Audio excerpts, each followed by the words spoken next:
wabarakatuh, Kak. Waalaikumsalam warahmatullahi wabarakatuh. Oke, kenalkan dulu Kak, kami dari mahasiswa STM Al-Maksum. Nah, tujuan kami di sini nih mau mencari Kakak nih seputar usaha yang sedang Kakak jalani sekarang nih. Sebelum kita mulai wawancara, boleh kami perkenalkan diri Kak. Nama saya Siti Rahima dan juga ada teman saya. Nama Renita. Sebelum kita mulai, boleh nggak Kak perkenalkan diri dulu? Perkenalkan, nama saya Kayu Nisa Burmalau, biasa dipanggil sebagai Nisa ataupun Malau. Saya seorang guru di SMK Al-Maksum Sahabat.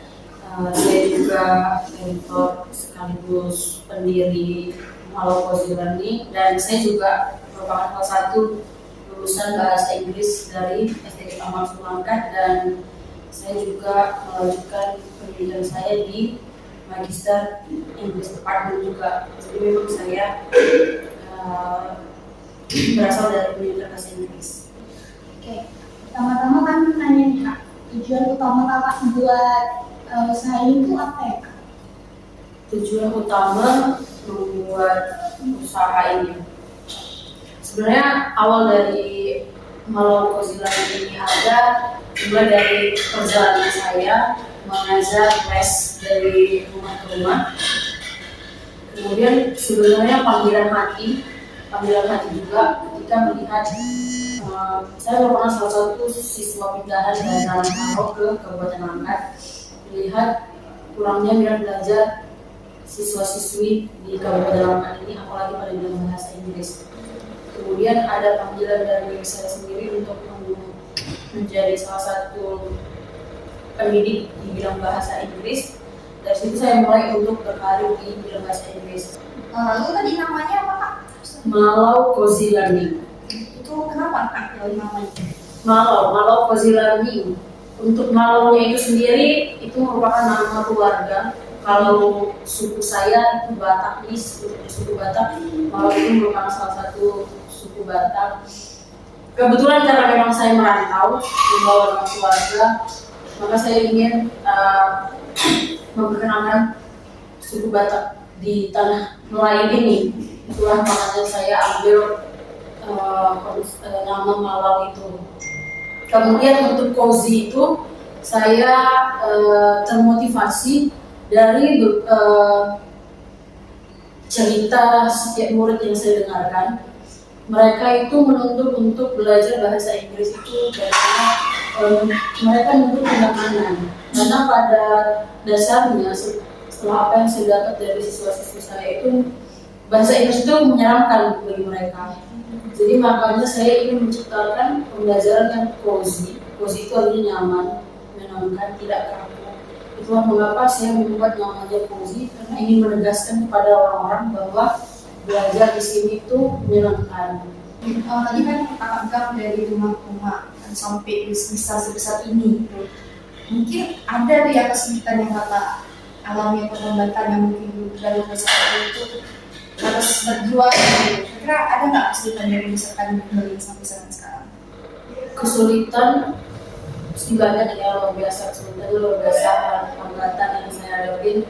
Yang sulitnya saya di sini tuh saya kurang memahami bagaimana administrasi pembuatan bimbel yang baik, modul-modul ajaran seperti apa, dan saya masih belum punya tim yang kuat yang sudah banyak pengalaman. Jadi benar-benar saya masih merangkak satu persatu bagaimana sistemnya, bagaimana cara mengolahnya di situ dia. Karena memang masih belajar untuk bangkit sendiri, belum banyak relasi. Itu yang saya kesulitan dari saya. Kalau Cozy Learning ini Kak, udah berapa lama juga bertahan? Jadi brand ini juga baru dibuat sejak bulan April. Ketika saya sudah mulai menyelesaikan sidang saya, baru saya fokus, dan kedepannya juga masih banyak belajar untuk proses juga untuk kemantapan sistem yang ada di sini. Kalau boleh tahu Kak, dari Kakak pertama kali ngajar nih, dari satu orang sampai orang ke orang ini, pendapatan pertama Kakak itu berapa?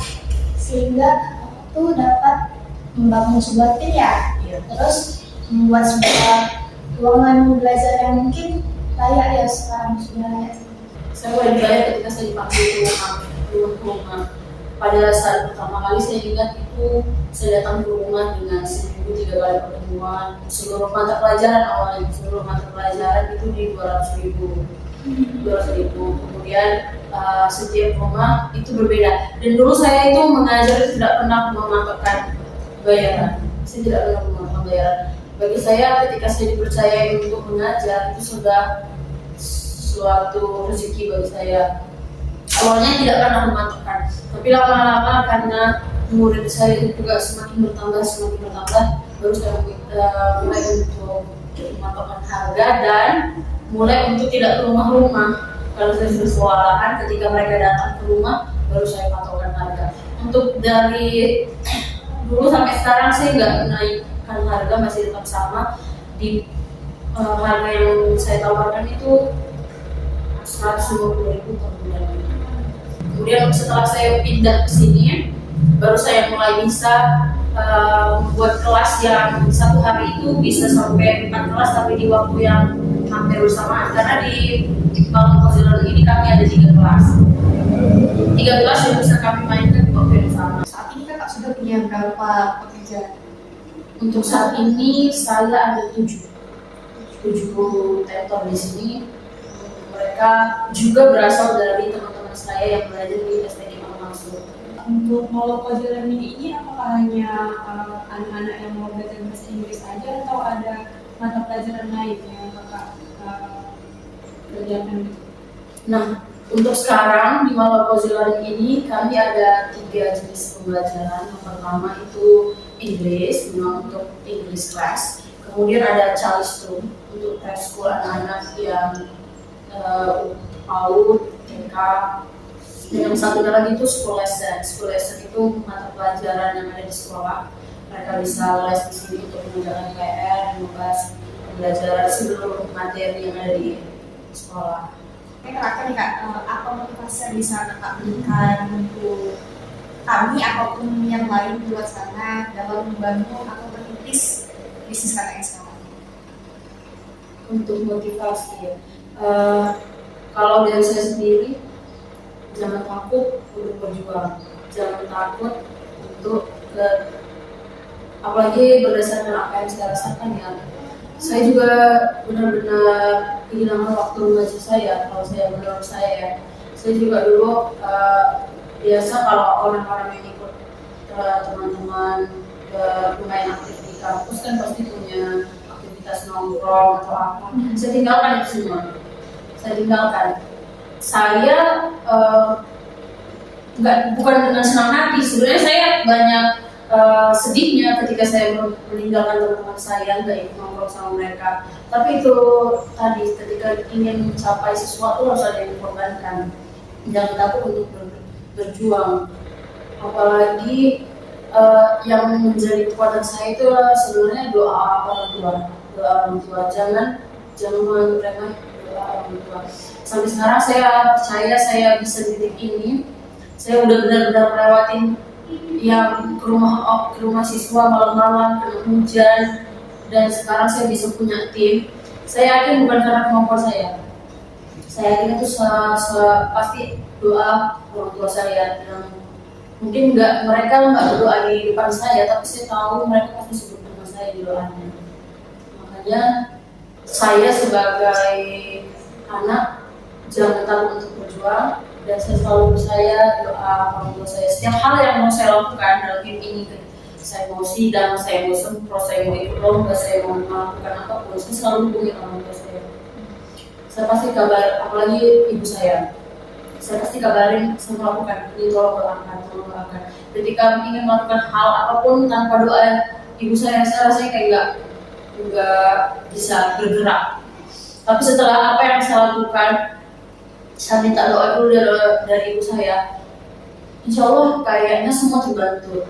Dan setiap hal yang udah saya lakukan, saya dibantu dengan doa ibu saya jangan lupa juga bilang makasih. Itu yang selalu saya terapkan dalam hidup saya. Semua itu saya percaya segala hal yang saya dapat itu karena doa orang tua saya.